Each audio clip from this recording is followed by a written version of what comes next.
Hadirin dimuliakan Allah SWT,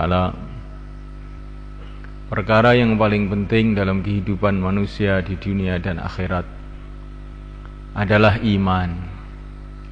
Meluruskan iman, menguatkan iman, keyakinan yang benar kepada Allah Subhanahu wa taala, keyakinan yang benar kepada Rasulullah sallallahu alaihi wasallam, keyakinan yang benar kepada agama Allah, keyakinan yang benar kepada kitabullah, keyakinan yang benar kepada para malaikat Allah, keyakinan yang benar kepada negeri akhirat, keyakinan yang benar kepada takdir Allah Subhanahu wa taala. Bila di dalam hati kita ini ada iman yang sahih, iman yang benar, baru kita ini ada nilai di sisi Allah Subhanahu wa taala, ada harga di sisi Allah Subhanahu wa taala. Tapi bila seseorang ini tidak ada iman yang sahih dalam hatinya, walaupun dia ini orang kaya, walaupun dia ini orang yang tampan, walaupun dia ini seorang raja, maka sama sekali tidak ada nilainya, tidak ada harganya di sisi Allah Subhanahu wa taala. Dia ini hanya merupakan sampah-sampah saja yang akan dilempar ke dalam api neraka, tidak ada harganya. Tapi bila seseorang ini ada iman yang sahih dalam hatinya, inilah orang yang mulia yang sebenar-benarnya. Raja yang sebenar-benarnya adalah orang yang di dalam hatinya ada iman yang sahih. Kalau orang itu ada iman yang sahih, maka sebentar lagi, mungkin nanti malam, mungkin besok pagi, atau setelah itu dia akan dikirim ke surga Allah SWT, menjadi raja-raja di surga Allah SWT. Orang yang kaya yang sebenar-benarnya adalah orang yang ada iman yang sahih di dalam hatinya. Orang yang ada iman yang sahih, sebentar lagi, mungkin besok, mungkin lusa, atau setelah itu akan dikirim ke surga Allah, menjadi orang yang kaya yang tidak ada batas kekayaannya. Hadirin dimuliakan Allah SWT, orang yang beruntung, yang sebenar-benarnya beruntung adalah orang yang imannya sahih kepada Allah SWT, iman sahih kepada Rasulullah SAW. Sebentar lagi dia akan dikirim ke surga, menghadap kepada Allah, dapat ridha Allah, berkumpul dengan para nabi, para rasul, para wali-wali Allah dalam kehidupan yang kekal abadi yang selama-lamanya. Tapi bila iman tidak ada atau iman tidak sahih, sudah tidak ada nilainya apa-apa. Memuliakan Allah SWT, maka kita perlu lagi dan lagi mendengarkan pembicaraan masalah iman, berbicara masalah iman, usaha iman, mencari pengalaman iman. Pertama kali usaha iman ini adalah belajar mengenai lafaz iman, yaitu la ilaha illallah.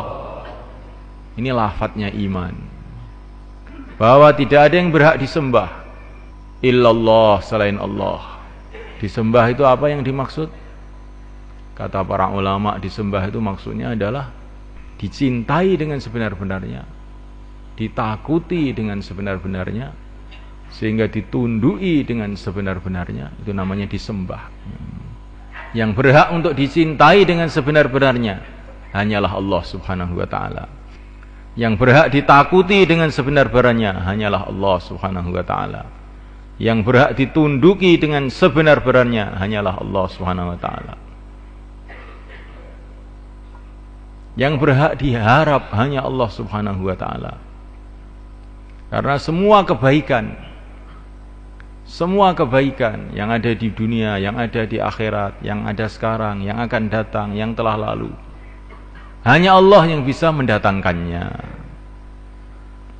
Maka yang berhak untuk diharap, berhak untuk dicintai hanyalah Allah SWT.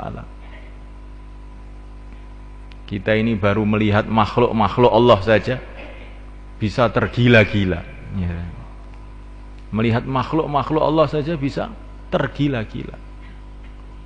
Makhluk-makhluk Allah yang ada di dunia ini,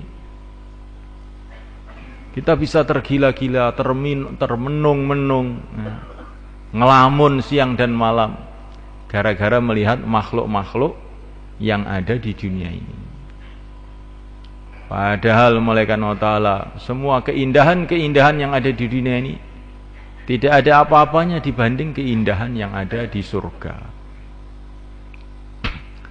seluruh keindahan yang ada di surga itu bisa dilipatkan berjuta-juta kali, bermiliat-miliat kali, bertriliun-triliun kali, sampai tidak ada batasnya, tidak ada apa-apanya sama sekali dibandingkan dengan keindahan penciptanya Allah Subhanahu wa taala. Seumpama manusia ini kenal kepada Allah Subhanahu wa taala, maka tidak ada yang dicintai selain Allah. Maka ketika ahli surga melihat surga, lupa dengan dunia. Betul-betul mereka merasakan dunia ini betul-betul tidak ada nilainya sama sekali. Tapi ketika ahli surga tadi diizinkan untuk menghadap kepada Allah, mereka berteriak-teriak, "Ya Allah, ya Allah." Mereka lupa dengan surga semuanya. Lupa dengan seluruh kenikmatan surga. Hati yang dimuliakan Allah Subhanahu wa taala, kita melihat kesusahan-kesusahan yang ada di dunia ini, kita sudah ngeri. Kesusahan-kesusahan yang ada di dunia ini sudah mengerikan, membuat kita menggigil ketakutan. Kesusahan semua yang ada di dunia ini tidak ada apa-apanya dibanding kesusahan yang ada di neraka. Dan bila kesusahan yang ada di neraka itu dilipat gandakan jutaan kali, triliun-triliun kali, sampai tidak ada batasnya, tidak ada apa-apanya dibanding kesusahan yang dalam khazanah Allah Subhanahu wa taala. Maka semestinya manusia ini mendengar lafaz Allah saja menggigil, karena dahsyatnya keagungan Allah Subhanahu wa taala. Keagungan Allah Subhanahu wa taala yang tidak ada batasnya. Namuliakan Allah Subhanahu wa taala, seumpama kekayaan yang ada di dunia ini dikumpulkan menjadi satu, kekayaan yang ada di surga, yang ada di akhirat, semua dikumpulkan menjadi satu. Ini tidak ada apa-apanya. Ini baru satu tetes dari kekayaan yang tersimpan di dalam khazanah Allah, di dalam gudang Allah Subhanahu wa taala. Maka semestinya manusia ini berharap kepada kekayaan Allah Subhanahu wa taala melebihi harapannya kepada apa saja. Kalau saya taat kepada Allah, beres. Allah itu maha kaya. Kalau saya dicintai oleh Allah SWT, beres. Allah itu maha kaya.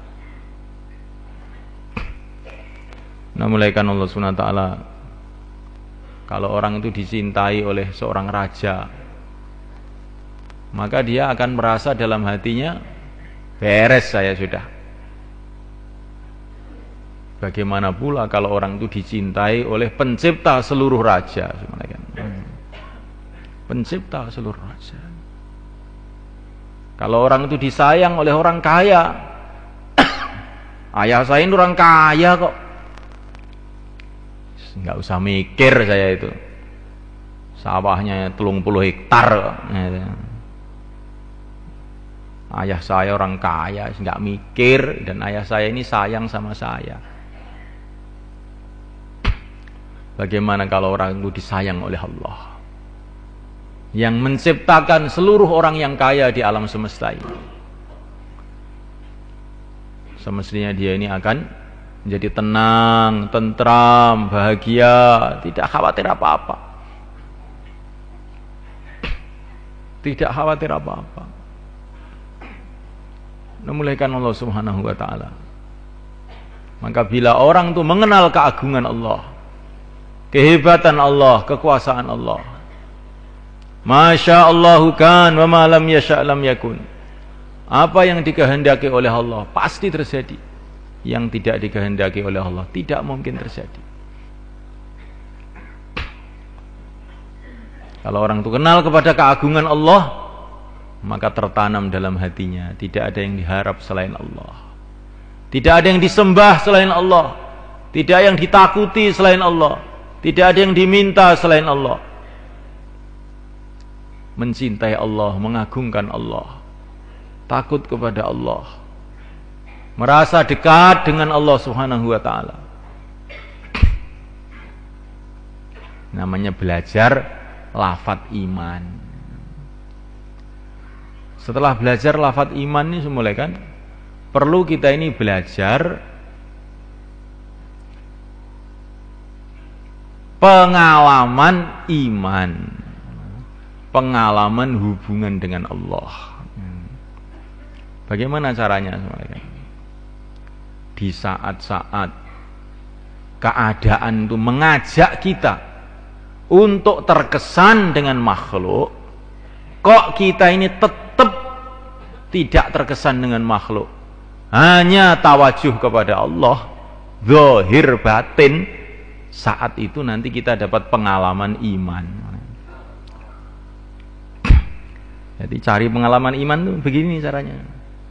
Di saat suasana-suasana semua itu mengajak kita untuk tawajuh kepada makhluk, berharap kepada makhluk, takut kepada makhluk, terkesan dengan keadaan, kok kita ini tawajuh terus kepada Allah, nanti pasti kita akan dapat pengalaman iman. Ini ceritanya dalam Al-Quran banyak. Ketika seorang ahlul iman dari keluarga Fir'aun, rajulun mu'minun min ali Fir'aun, dalam surat Ghafir, ketika satu orang ahlul iman dari keluarga Fir'aun menghadapi ancaman-ancaman Fir'aun, tetapi dalam suasana seperti itu dia dakwah pada Fir'aun, cerita keagungan Allah kepada Fir'aun, dan dia menyerahkan dirinya kepada Allah. Wa ufawwidu amri ilallah, innallaha basirum bil ibad. Aku serahkan diriku kepada Allah. Allah Maha tahu terhadap hamba-hambanya. Wa ufawwidu amri ilallah, innallaha basirum bil ibad. Aku serahkan diriku kepada Allah. Allah Maha tahu terhadap hamba-hambanya. Fabaqahullahu sayyiati ma makaru. Ketika orang iman dari keluarga Fir'aun tadi, dalam suasana semua itu mengajak takut kepada makhluk, tapi dia ini tidak takut. Wa ufawwidu amri ilallah, aku serahkan diriku kepada Allah. Akhirnya dijaga oleh Allah, sehingga Fir'aun dengan pasukannya tidak bisa berbuat apa-apa di depan orang ini. Ini ceritanya banyak. Para nabi, orang-orang iman dahulu, para sahabat diceritakan dalam Al-Quran. Alladzina qala lahumun nasu innan nasa qad jama'u lakum fakhshawhum fazadahum imana wa qalu hasbunallah wa ni'mal wakil. Datang orang-orang kepada para sahabat memberitahu, oh musuh-musuh sudah siap untuk mengganyang kamu semua. Ini suasana itu mengajak orang itu tawajuh pada makhluk, mengajak orang itu ketakutan kepada makhluk. Tapi para sahabat mengucapkan hasbunallah wa ni'mal wakil. Cukup Allah saja, sebaik-baiknya yang diserai segala urusan adalah Allah. Akhirnya datang pertolongan Allah kepada para sahabat. Yang dikhawatirkan, yang ditakut-takutkan tadi ternyata tidak bisa apa-apa. Pasukan-pasukan Mekah yang akan menyerbu sahabat malah pada pulang semua. Ini pengalaman para nabi dulu, pengalaman para sahabat dulu. Suasana mengajak untuk tawajuh pada makhluk, kok tidak mau tawajuh sama makhluk, tetap tawajuh pada Allah. Alamat ini akan dapat pengalaman iman. Seperti Nabi Musa juga, depannya lautan, belakang pasukan Firaun. Teman-temannya semua inna lamudrakun, inna lamudrakun. Sudah kami hancur, kami hancur. Suasana mengajak tawajuh pada makhluk, teman-teman mengajak tawajuh pada makhluk. Ya, tapi Nabi Musa, kalla inna ma'ya rabbi sayahdin. Jangan begitu, Tuhanku bersama aku. Inna ma'ya rabbi, Tuhanku bersama aku. Dia akan memberikan petunjuk pada aku. Akhirnya datang pertolongan Allah kepada Nabi Musa. Lautan dibelah menjadi jalan raya. Kalau dalam bayan begini mulai kan, memang semua mengajak tawajuh pada Allah. Ya enggak? Semua mengajak tawajuh pada Allah, terus kita tawajuh pada Allah, ini bagus. Tapi yang lebih bagus lagi kalau kita ingin dapat pengalaman, suasana mengajak tawajuh pada makhluk, suasana mengajak berharap pada makhluk, takut pada makhluk, kok kita tetap tawajuh pada Allah. Nanti kita dapat pengalaman. Dapat pengalaman. Nah, mulaikan Allah Subhanahu wa taala. Ini orang mau jaulah. Ketika mau berangkat, tiba-tiba istrinya berteriak-teriak. Pak, ada apa? Ini anak kita hilang, Pak. Loh, hilang? Lah bagaimana kok bisa hilang? Ya nggak tahu, tadi jalan-jalan di depan tuh saya cari kemana-mana nggak ketemu. Lah saya mau jauh lah. Ya penting jauh lah apa penting anak? Katanya istrinya. Dia merenung. Kalau sudah ditanya begitu bagaimana kira-kira? Penting jauh lah apa penting anak? Bingung ini. Bayan 20 tahun jadi lupa semua. Ya kan? Direnungi. Penting jauh lah katanya. Penting jauhlah, karena jauhlah ini perintah Allah. Kalau saya menjalankan perintah Allah, nanti akan dapat ridho Allah, dapat pertolongan Allah. Langsung jauhlah. Setelah jauhlah taskil, bentuk jamaah. Setelah bentuk jamaah mau kencing di belakang masjid, tiba-tiba ada orang berteriak-teriak, Pak. Ini ada anak kecil di sini, anaknya siapa Pak ini? Walah, anak saya ini. Masya Allah. Jadi orang itu kalau suasana itu mengajak kepada makhluk, kok dia tetap tawajuh kepada Allah, itu nanti dia dapat pengalaman macam-macam.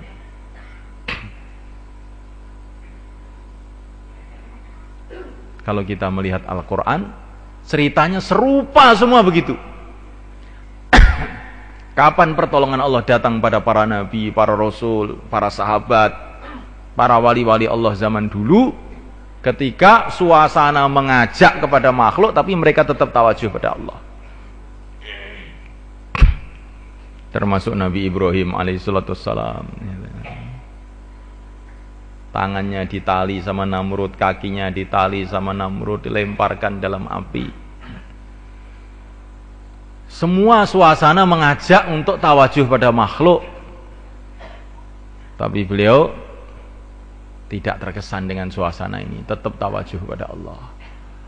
Hasbunallah, cukup Allah. Bahkan para malaikat pun datang mau menolong. Semestinya ini Nabi Ibrahim tawajuh pada para malaikat. Wah, ini datang para malaikat ini. Apa ini? Namrud dibanding para malaikat. Kebak sekali, habis Namrudnya. Tetapi anehnya itu Nabi Ibrahim juga tidak terkesan dengan para malaikat ini. Hasbunallah, cukup Allah. Akhirnya datang pertolongan Allah SWT. Nah, kita ini kalau sudah mengalami seperti ini, nanti dapat pengalaman.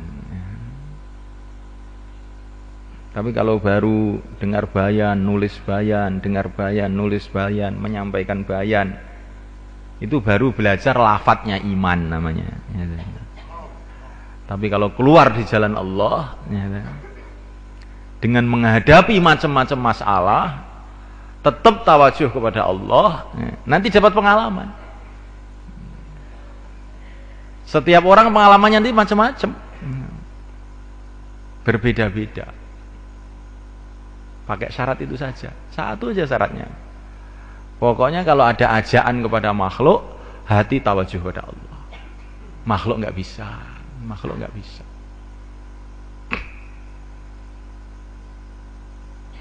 Nah, mulaikan Allah SWT Nabi Yusuf alaihissalam digoda sama Zulaikha, wanita yang tercantik pada zaman itu. Pintu-pintu dikunci. Wa qalat haytalak. Mari ke sini, mari ke sini. Tapi Nabi Yusuf tawajuh pada Allah. Ma'adallah innahu rabbi ahsana mathwaya. Ma'adallah, aku berlindung kepada Allah. Langsung beliau lari. Tiba-tiba pintu-pintu yang terkunci tadi pada terbuka sendiri sebenarnya. Jadi orang itu kalau tawajuh pada Allah itu, walaupun suasana sudah mau kejungkir itu ya, ada aja jalan keluarnya. Ada aja jalan keluarnya. Tapi kemudian Zulaikha bikin masalah, bikin fitnah-fitnah, laporan kepada suaminya, ini Yusuf ini dia menggoda saya, macam-macam. Akhirnya apa yang terjadi semalekan? Nabi Yusuf orang tawajuh pada Allah. Tiba-tiba itu ada bayi di rumah itu ngomong. Yang biasanya nggak pernah ngomong, lo ngomong. Bayi masih digendong, belum bisa ngomong, tahu-tahu ngomong. Itu Yusuf itu kalau bajunya sobek dari depan, berarti Zulaikha benar. Kalau sobek dari belakang, Zulaikha salah, yang benar Yusuf. Ternyata sobeknya bajunya Nabi Yusuf itu dari belakang. Akhirnya suaminya Zulaikha ini paham, oh istri saya yang keliru. Istri saya yang keliru. Jadi orang itu kalau dituduh macam-macam itu nggak usah mengelak, tawajuh aja sama Allah, ma'adallah, tawajuh pada Allah. Nanti ada yang membela sendiri. Sampai bayi pun bisa membela nanti. Ini orang dakwah begini, orang dakwah begini, bikin masalah, bikin kerusakan, bikin astagfirullahaladzim. Tawajuh pada Allah saja. Nanti kan orang lain yang Allah gerakkan untuk membela. Nanti bisa bayi-bayi ngomong nanti. Lu salahnya orang di masjid itu apa toh Pak? Kok dimarah-marah itu salahnya itu apa? Lah iya, ya gak salah apa-apa loh. Akhirnya ya. Orang di masjid kok dimarah-marah itu lo salah apa? Dia nggak minta uang, nggak minta apa ya, bekal sendiri-sendiri. Lah iya, salah apa ya? Saya sendiri nggak tahu salahnya. Jadi sudah mulaikan Allah Ta'ala, kalau suasana-suasana kita ini mengajak untuk tawajuh pada makhluk, tawajuh pada Allah, nanti kita ini dapat pengalaman-pengalaman.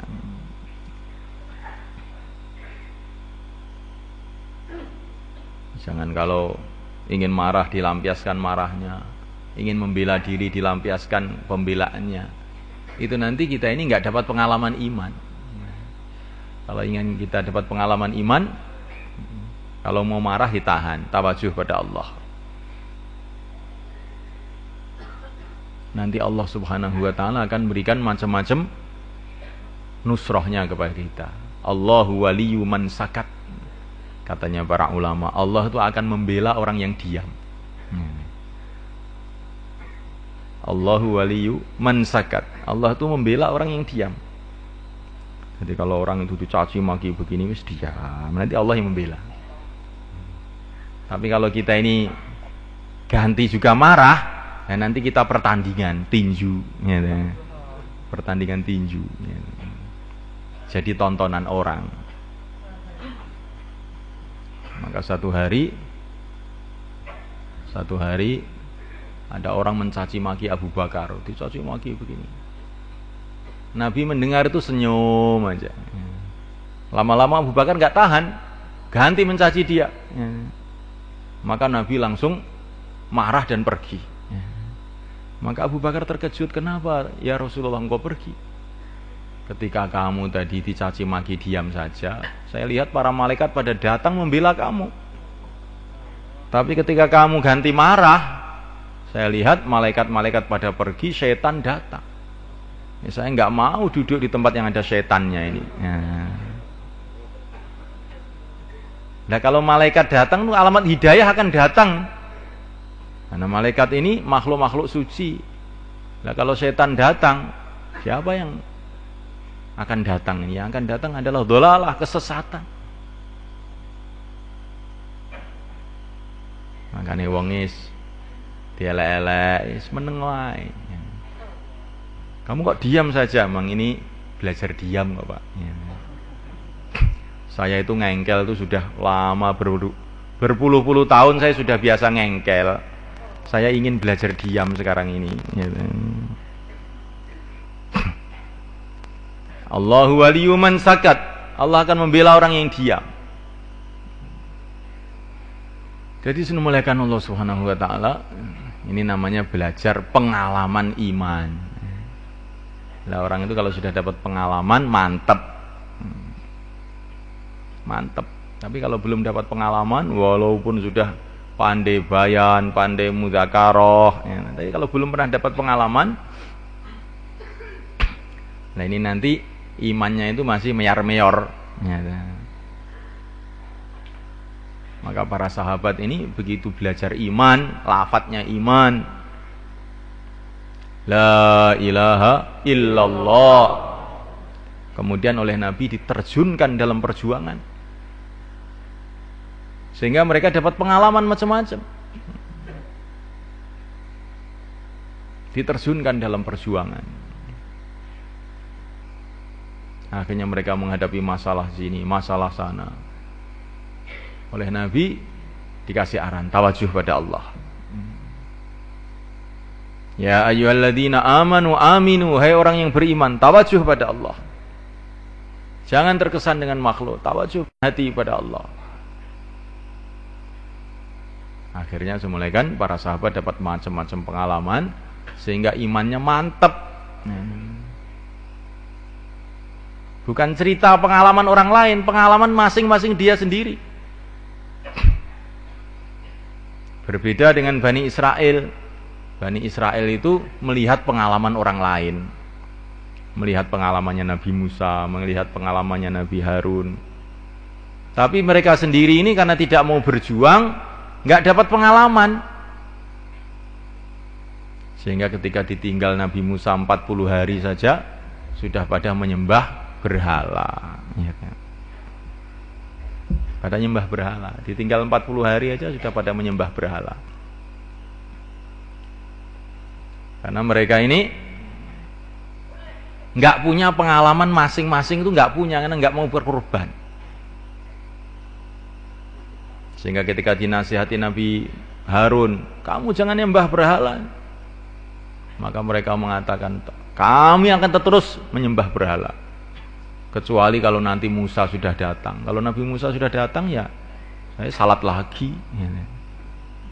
Kalau Nabi Musa belum datang, ya saya tetap menyembah berhala. Karena yang mereka lihat itu mukjizat-mukjizat Nabi Musa, kehebatan-kehebatan Nabi Musa. Mereka sendiri ini karena tidak ada pengorbanan, tidak punya pengalaman iman sendiri. Ya seperti kadang-kadang kita sekarang ini, umpama Rasulullah masih ada gitu, Apa 4 bulan? Siap mati sekarang juga saya. Tapi Rasulullah sudah nggak ada. Abu Bakar sudah tidak ada. Ya, apa boleh buat? Karena apa ini? Kita ini baru dengar cerita pengalaman orang lain, kita sendiri belum punya pengalaman. Akhirnya nunggu-nunggu orang lain. Kalau Sunan Ampel datang itu ya saya dakwah. Sunan Ampel sudah mati, saya tidur saja. Karena kita ini pengalamannya itu pengalaman mendengar ceritanya Sunan Ampel, tapi kita sendiri nggak punya cerita, nggak pernah berjuang. Bagaimana ada cerita? Para wali-wali dulu, para sahabat-sahabat dulu punya cerita itu ketika mereka itu berjuang habis-habisan, tawajuh kepada Allah Subhanahu wa taala, akhirnya dapat pengalaman-pengalaman. Nah, kalau kita ini berjuang juga seperti mereka, maka kita ini nanti akan dapat pengalaman-pengalaman juga seperti mereka, sehingga iman kita meningkat. Insyaallah malaikat. Insyaallah. Terus istiqomah.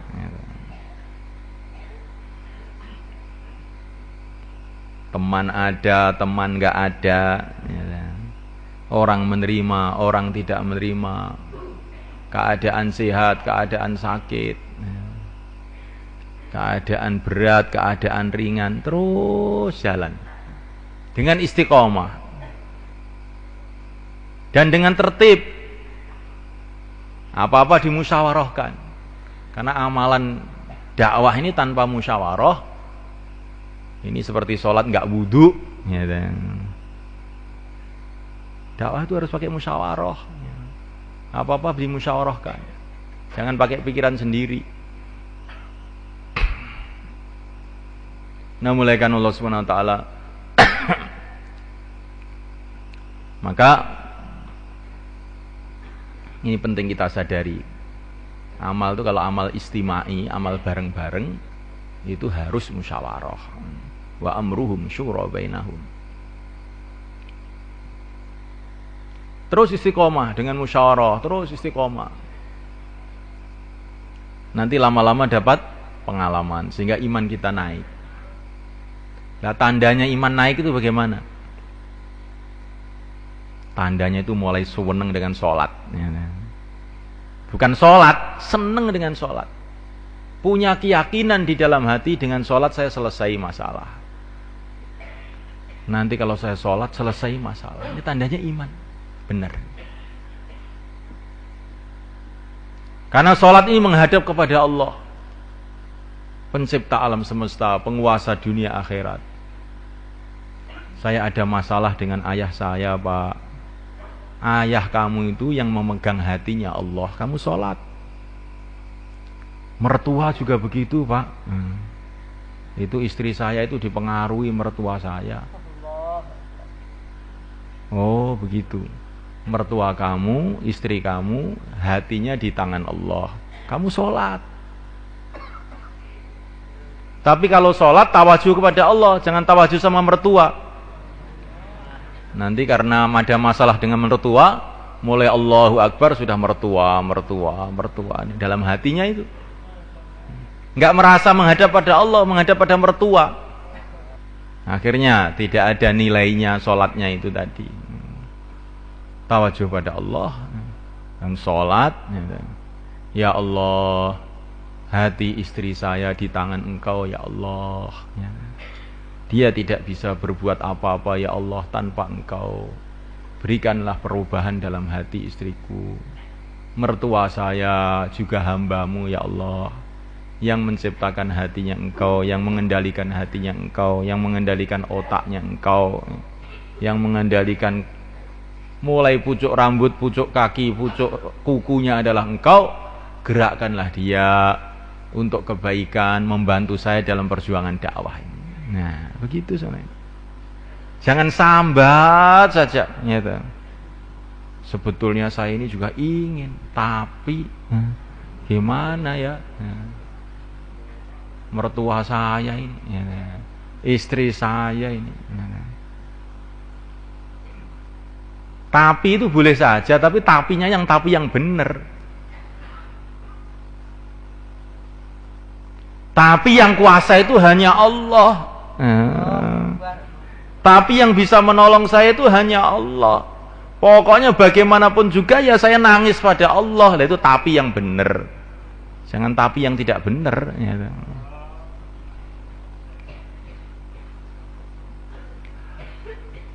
Nah, mulaikan Allah Subhanahu wa taala salat untuk menyelesaikan masalah.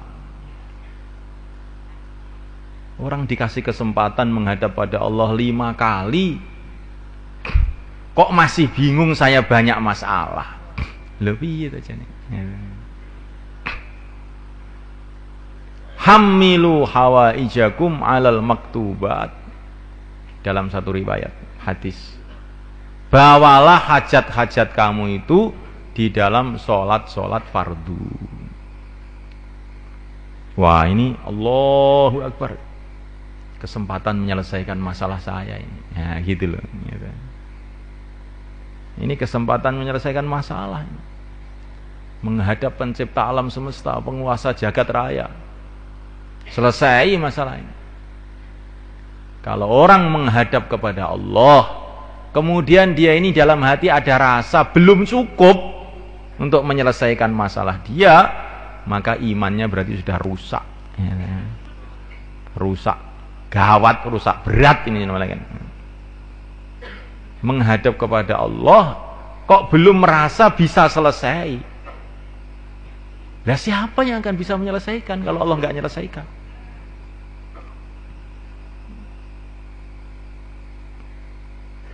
Nah, mulaikan Allah SWT. Dan kalau orang itu imannya itu lurus, ya, ada tandanya senang dengan ilmu. Belajar ilmu itu senang. Karena apa? Ilmu itu untuk mengetahui apa perintah Allah, apa larangan Allah, apa adab sopan santun hidup di bumi Allah, di depan Allah, didengar oleh Allah. Jadi belajar ilmu itu bukan supaya dipanggil jadi ustadz, bukan. Ya. Bukan disekatakan ini Pak Kiai ini karena sudah ngaji 20 tahun ini. Ya. Bukan itu maksudnya. Bagi orang beriman tuh ilmu itu penting karena untuk supaya tahu perintah Allah itu apa. Saya ini disuruh apa? Ya.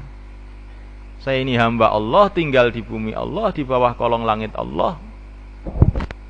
Terus sekarang ini saya ini disuruh oleh apa? Disuruh apa oleh Allah?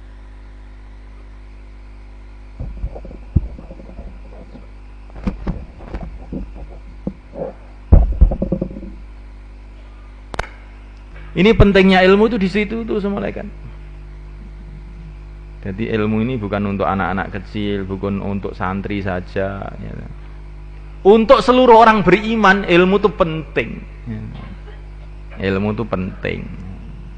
Baik ilmu masail maupun ilmu fadhail ya penting. Sekemampuannya kita harus ada semangat untuk mencari ilmu. Jangan kemudian kita ini salah paham, cari ilmu nggak diamalkan, apa gunanya? Ya kalau tidak ada ilmunya ngamalkannya bagaimana? Ya kan?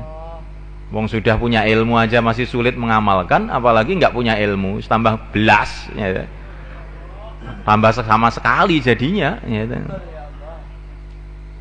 Jadi kita ini jangan menjadi orang yang anti ilmu. Wah, ini keliru malah kan.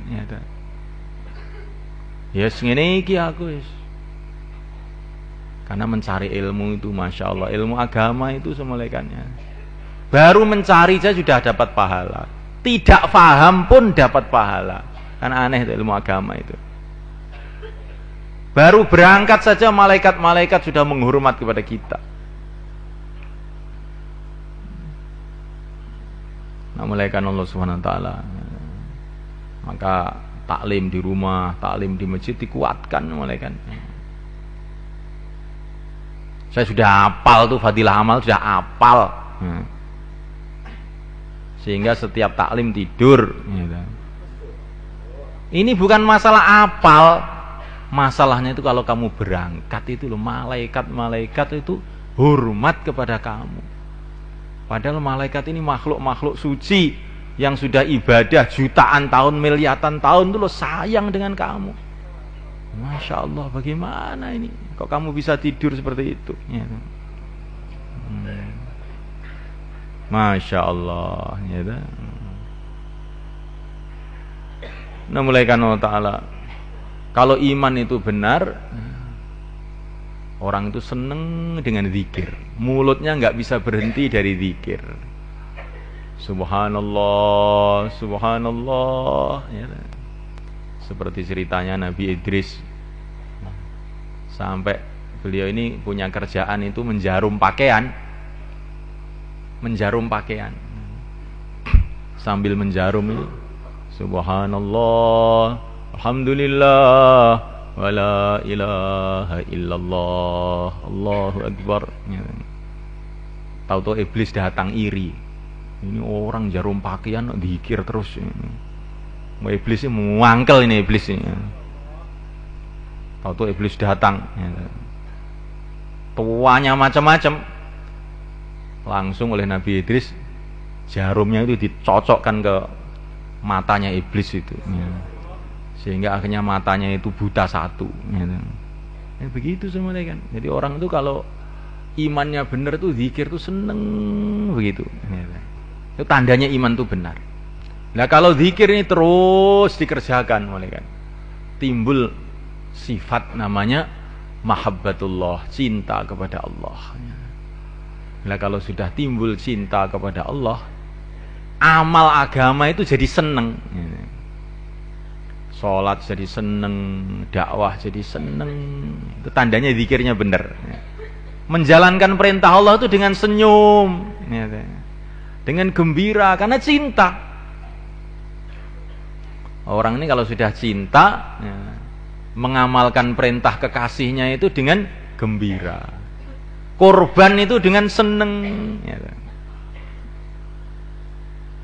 Seperti orang tua, seperti seorang suami cinta sama istrinya, maka dia bertungkus lumus kerja 40 tahun, bisa membangun rumah, gembira. Alhamdulillah, saya sudah bisa membikinkan rumah untuk istri saya. Kan aneh kan? Ya, jadi korban itu gembira, itu orang itu kalau cinta itu seperti itu. Korban itu gembira.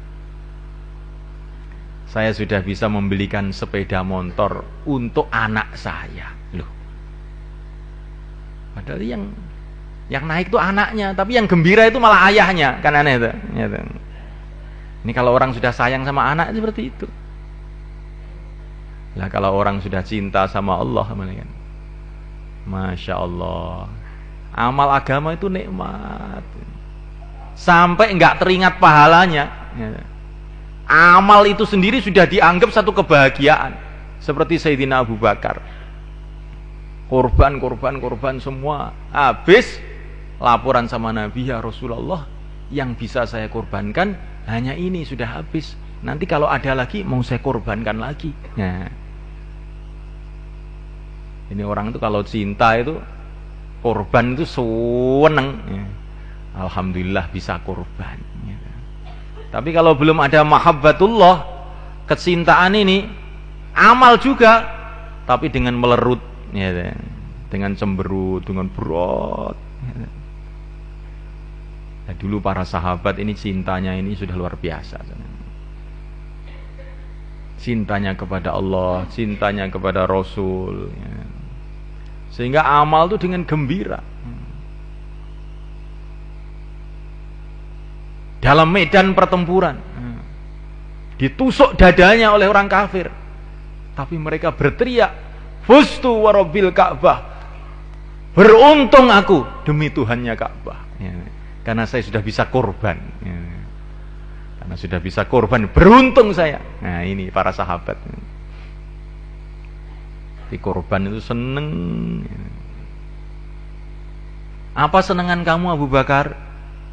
Senengan saya itu kalau saya bisa mengorbankan harta saya untuk Allah dan Rasulnya.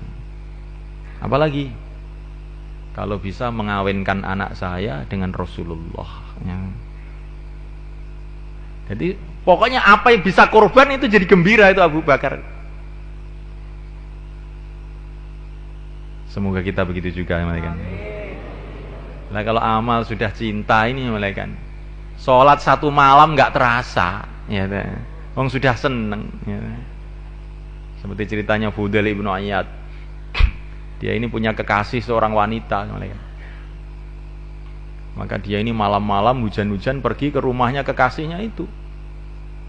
Tapi orang zaman dulu, malaikat, mau masuk rumah nggak berani. Ya. Mau assalamualaikum juga nggak berani, dia cuma berdiri aja di halaman itu. Padahal hujan-hujan, nggak terasa sampai pagi. Ya. Cuman berdiri aja. Maju nggak berani, mundur sayang. Ya. Udah berdiri aja. Maka ketika subuh, hayya 'alas shalah, sholatu khairum, terkejut ya. Loh sudah subuh. Maka dia ini menangis, Masya Allah. Gara-gara cinta makhluk, saya berdiri semalam suntuk di sini nggak terasa. Seumpama ini untuk cinta kepada Allah kan jadi wali saya ini. Sudah mulai malam ini saya mau berdiri semalam untuk Allah. Nah, akhirnya jadi wali. Akhirnya jadi wali, begitu. Jadi kalau kita ini terlanjur mencintai dunia, mencintai makhluk, maka kita ini coba merenung. Saya ini bisa mencangkul di sawah mulai pagi sampai sore. Masya Allah, malu saya sama Allah. Kalau besok saya mau jauh lah mulai pagi sampai sore saya. Ya. Bagaimana jalan? Akhirnya kesalahannya malah jadi barokah, itu kayak begitu. Kayak Fudail ibnu Iyad tadi. Pertama kali cinta kepada makhluk, tapi tahu-tahu dibalik jadi cinta kepada Khalik. Ini diantara tanda-tanda zikir masuk dalam hati itu begitu. Amal seneng. Nah mulaikan Allah SWT. Dan orang itu kalau imannya benar, semulaikan akhlaknya mesti baik. Nggak bisa tidak. Dia 24 jam merasa dilihat oleh Allah. Bagaimana akhlaknya nggak baik? Seperti santri itu, kalau nggak ada kiainya itu berteriak sana, berteriak sini, nyolot sana, nyolot sini. Ya, nanti kalau kiainya datang, duduk meneng, diam, seperti wali. Ya, ya. Zikir. Ya. Ini kalau kiainya nggak ada lagi, mencolot lagi. Ya. Coba semalekan. Lah seumpama orang ini semalekan merasa dilihat oleh Allah. Ya. Allah yang ngasih mata saya tentu maha melihat.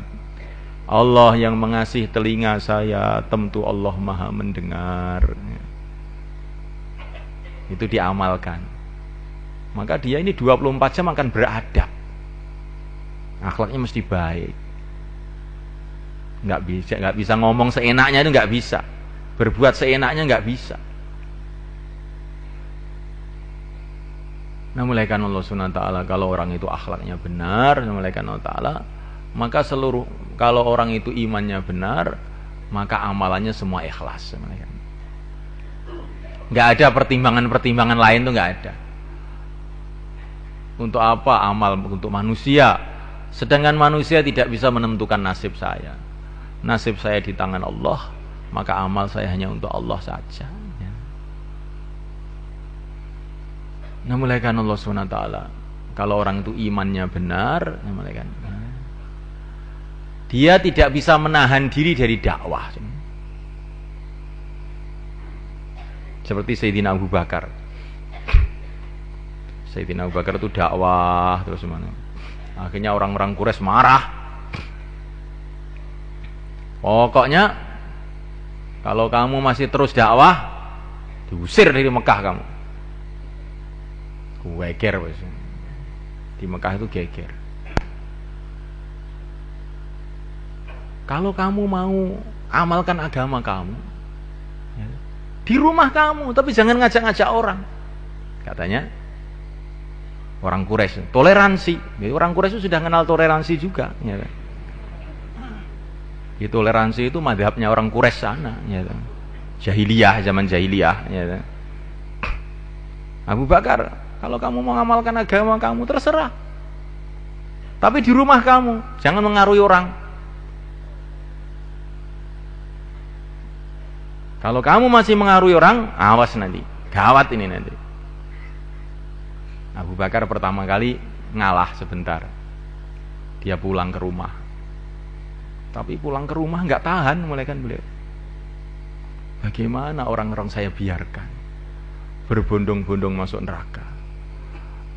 Bagaimana orang saya biarkan tidak mengenal Allah yang menciptakan mereka? Sehingga dia duduk di rumah itu nggak kuat.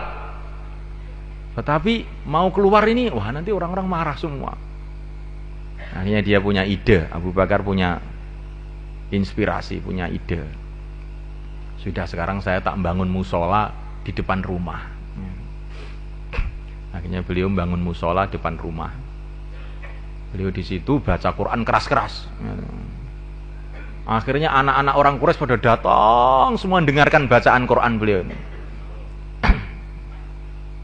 Dengarkan, terkesan, seneng mereka. Wah, orang-orang Quraisy geger lagi. Nah, ini ternyata dakwah lagi nih Abu Bakar. Ya kan? Jadi sunamulaikan Allah Ta'ala, orang itu kalau imannya benar nggak bisa kok diam tuh nggak bisa, kan? Nggak bisa, kan? Nah, mulaikan Allah Subhanahu Wa Ta'ala.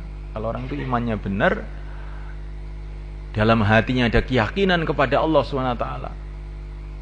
Allah melihat, Allah mendengar. Kemudian melihat orang-orang tidak kenal kepada Allah. Maka dia mesti tidak akan bisa membiarkan mereka.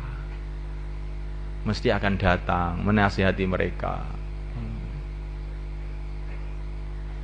Nah, mulaikan Allah Subhanahu Wa Ta'ala.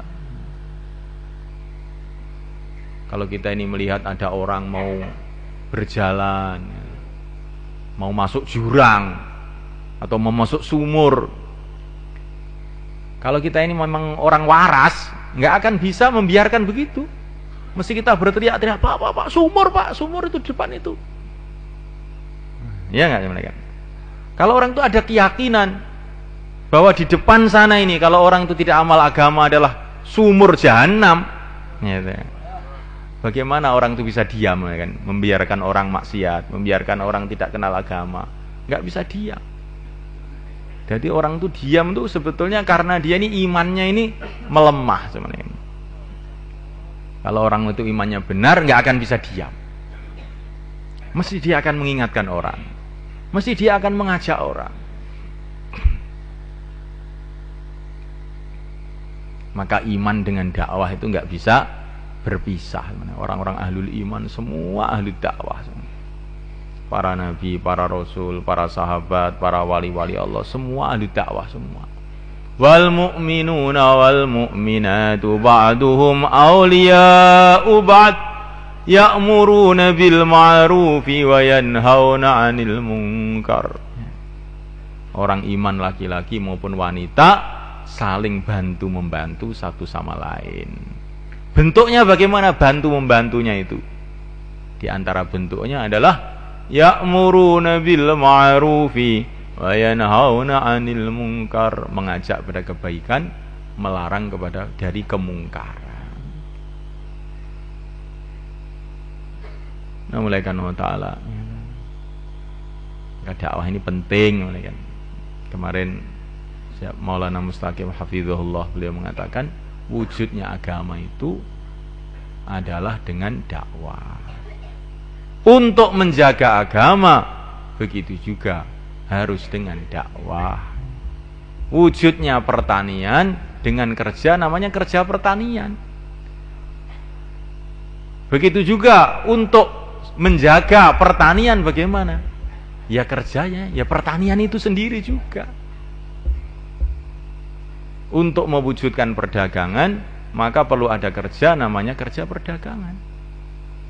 Lah untuk supaya menjaga perdagangan itu sendiri bagaimana? Ya harus ada kerja, namanya kerja, namanya kerja perdagangan. Lah untuk supaya menjaga perdagangan itu sendiri bagaimana? Ya harus ada kerja, namanya perdagangan itu sendiri bagaimana? Ya harus ada kerja, namanya perdagangan itu sendiri bagaimana? Ya harus ada kerja, namanya perdagangan itu diteruskan. Jadi kalau semulaikan kita ini bertani, sudah wujud kerja pertanian. Wujud kerja pertanian 100 tahun, 500 tahun. Karena kita sudah kerja pertanian terus-menerus turun-menurun 500 tahun. Nah, sekarang ini kerja pertanian sudah kita buat selama 500 tahun. Oleh karena itu, sekarang kita sudah tidak perlu kerja pertanian lagi. Ya. Maka kita tidak perlu kerja pertanian lagi. Akhirnya jadi apa yang jadi? Yang terjadi apa kira? Ya langsung sawah-sawah kita bertahap-tahap akan rusak semua. Seperti kita sekarang ini di Jawa ini. Dulu Wali Songo sudah dakwah tungkus lumus siang malam selama 40 tahun sehingga seluruh orang Jawa telah masuk Islam. Oleh karena itu sekarang sudah tidak perlu dakwah lagi. Begitu semuanya. Saya ini sudah makan selama 40 tahun. Maka oleh karena itu mulai hari ini kita sudah tidak perlu makan lagi. Sudah terlalu lama kita makan ini. Begitu semuanya. Jadi semulaikan untuk supaya kita ini bisa hidup, asbabnya ya makan minum itu. Untuk meneruskan hidup ya asbabnya makan minum itu juga. Ini ketentuan Allah, sunnatullah untuk manusia. Untuk mewujudkan agama perlu dakwah. Untuk meneruskan wujudnya agama ini juga harus terus dakwah, terus dakwah. Dakwah ini kerja permanen umat. Sebagaimana ibadah juga kerja permanen umat. Jadi umat Islam ini kerja permanennya itu dua, ya ibadah, ya dakwah. Dua-duanya. Mulai awal. Karena Nabi kita, baginda Muhammad SAW adalah Nabi yang terakhir. Maka mulai awal pertama kali Nabi kerja di Mekah, diutus oleh Allah di Mekah, beliau mengajarkan kepada umatnya itu dua kerja sekaligus, dakwah dan ibadah, langsung sekaligus. Orang diajak ibadah, orang diajak dakwah. Mulai awal-awal, baru orang masuk Islam satu, yaitu Sayyidina Abu Bakar As-Siddiq radhiyallahu ta'ala anhu. Hari itu juga ibadah, hari itu juga dakwah. Hari itu juga dakwah, hari itu juga ibadah. Tapi waktu itu memang belum ada sholat 5 waktu sebenarnya. Tapi sudah ada sholat. Sholat 5 waktu itu setelah Isra Mi'raj, kurang lebih 1 tahun setelah menjelang hijrah. Tapi sholat itu mulai awal sudah ada sholat. Mulai awal sudah ada sholat. Orang diajari iman, kemudian diajari sholat, dan sekaligus dakwah. Mulai awal Nabi selalu begitu. Karena Nabi ini adalah Nabi yang terakhir. Umatnya punya tanggung jawab double melebihi yang dulu. Apakah umat-umat yang dulu tidak dakwah? Umat-umat yang dulu dakwah juga, tapi tanggung jawabnya tidak seperti umat ini. Umat-umat yang dulu dakwah. Orang yang mengatakan umat dulu hanya ibadah itu keliru besar kan. Dalam Al-Qur'an banyak juga cerita umat-umat dulu dakwah juga. Tetapi tanggung jawabnya tidak sebesar umat ini. Karena umat dulu itu Nabi wafat, datang Nabi lagi, Nabi wafat, datang Nabi lagi, Nabi wafat, datang Nabi lagi. Sehingga tanggung jawabnya itu tidak sebesar umat ini.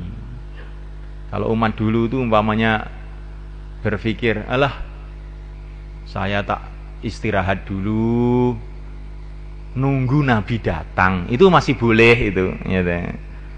Karena memang Nabi akan terus datang, ada lagi Nabi, datang Nabi lagi. Jadi nunggu-nunggu itu boleh kalau umat dulu itu. Karena pintu kenabian belum ditutup. Tapi kalau umat ini nunggu tidak boleh, harus cash sekarang juga. Nah nunggu apa kamu? Nunggu Nabi lagi? Itu Nabi Tangerang itu nanti. Nabi palsu. Jadi tidak akan ada Nabi lagi. Maka kita di dalam dakwah ini tidak boleh menunggu-nunggu. Berangkat cash sekarang juga. Insyaallah malaikat. Apalagi ini menjelang Ramadan. Amalan-amalan dalam bulan Ramadan dilipat gandakan oleh Allah SWT. Ramadan bulan hidayah. Banyak sekali hidayah-hidayah besar datang dalam bulan Ramadan. Oleh karena itu semulaikan Allah Ta'ala, Ramadan ini kita jadikan bulan ibadah juga bulan dakwah. Begitu Nabi dulu menggunakan Ramadan. Ramadan untuk iktikaf, Masya Allah, jungkung ibadah. Tapi Ramadan juga untuk keluar jalan Allah, pergi ke Badar, Fathu Makkah. Bulan Ramadan juga seluruh orang Mekah masuk Islam dalam bulan Ramadan. Jadi Ramadan itu jangan ada pikiran poso ya sing pokoknya karo keluarga ning omah, menikmati bulan puasa. Nah, mulai kan Allah SWT menikmati bulan puasa itu dengan cara yang ditunjukkan oleh Rasulullah SAW. Ini namanya menikmati bulan puasa. Kalau puasa di rumah itu sudah biasa, ya. Tapi kalau puasa di jalan Allah itu baru luar biasa. Insyaallah malaikat. Nikmatnya nanti tambah lagi malaikat. Nikmatnya tambah lagi. Maka bulan Ramadan bulan ibadah, bulan dakwah, bulan memakmurkan masjid, bulan silaturahim. Karena dalam bulan Ramadan ini hati-hati manusia dilunakkan oleh Allah. Kesiapan umat untuk menerima hidayah itu tambah besar dalam bulan Ramadan. Oleh karena itu kita gunakan bulan Ramadan itu untuk keluar di jalan Allah. Insyaallah malaikat.